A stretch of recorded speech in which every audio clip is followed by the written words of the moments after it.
Hi! Nandito na naman ako sa Pagadian City, probinsya ng Zamboanga del Sur. Naglalakbay pababa papunta ng Pantalan, kung saan ang kaliwang bahagi ng Pagadian City Boulevard Park. Ating alamin at pagmamasdan ang mga ipinagbago sa lugar. Sa ngayon, tahimik na ang Pantalan.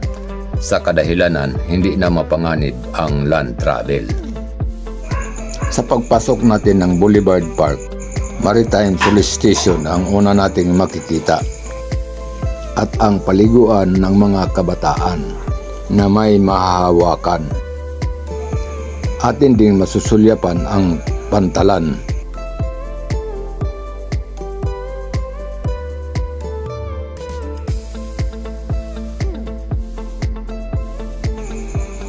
Atin ring madadaanan at makikita ang motor vessel ng Pagadian City. Ito'y gawa sa concrete cement, kaya isa lang itong tourist spot destination.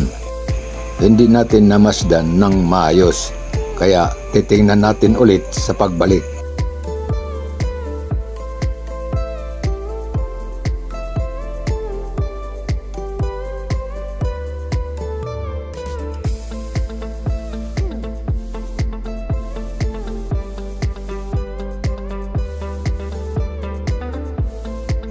At kami pabalik na.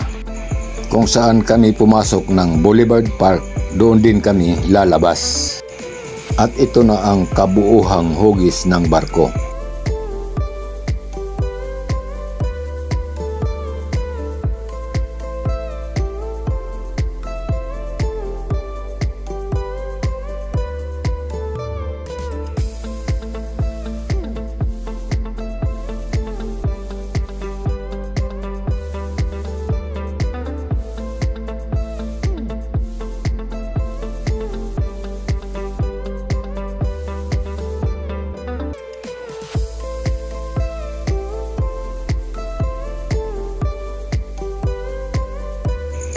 At ito na ang pintuan ng Pantalan at kami liliko pa kanan.